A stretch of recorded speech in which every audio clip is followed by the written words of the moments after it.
Alors je me trouve actuellement sur le stand de l'Institut de Saint-Lô. Est-ce que vous pouvez nous dire quel était votre thème d'étude cette année ? La mesure de l'activité du radon dans différentes habitations chez les élèves impliqués dans le projet. Et alors pourquoi c'est un sujet qui est d'importance dans votre région ? La nature du sol est différente en fonction de leur endroit d'habitation et puis c'est un sujet qui nous a été proposé par l'IRSN de Cherbourg avec le prêt du matériel. Est-ce que tu peux nous en dire plus sur les travaux que tu as menés pendant cette année ? Toutes les semaines on se retrouvait tous les jeudis à midi pendant 1 heure où on travaillait sur le projet. Et puis pouvoir faire mes mesures chez moi, étant donné que la machine est très compliquée à se procurer et que là on l'a eu gratuitement pour nous pendant plusieurs heures. Tu as eu la chance de pouvoir faire des mesures sur place chez toi et qu'est-ce qu'elles ont révélé ces mesures ?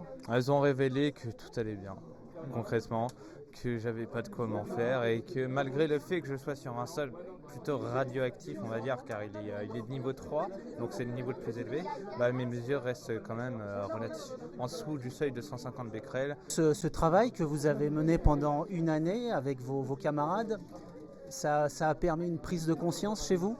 Oui, on a pris conscience que le radon c'était chez nous et qu'il fallait aérer, donc on a appris qu'il fallait aérer et faire attention.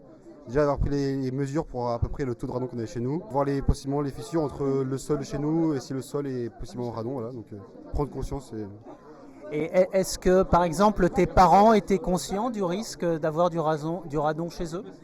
Ils en avaient déjà entendu parler. Après, je pense pas qu'ils pouvaient penser ça pouvait venir jusque chez nous, parce que surtout qu'on habite clairement pas dans des zones montagneuses, là où la plupart du temps il y a du radon. Bon, pour moi, j'en ai quasiment pas eu, mais je sais que par exemple pour d'autres dans notre classe, oui, ça a été un choc un peu. Donc pour les parents aussi, ça permet d'éveiller les consciences. Oui, et puis même sur l'entourage, parce que vu que moi je fais ce projet, j'en parle autour à ma famille, donc ça éveille plus que moi, ma famille proche, ça va même jusqu'aux amis de mes parents et plus loin encore pour découvrir le radon. Merci à toute l'équipe, bravo en tout cas pour ces travaux que vous avez menés et continuez comme ça, au service de la radioprotection.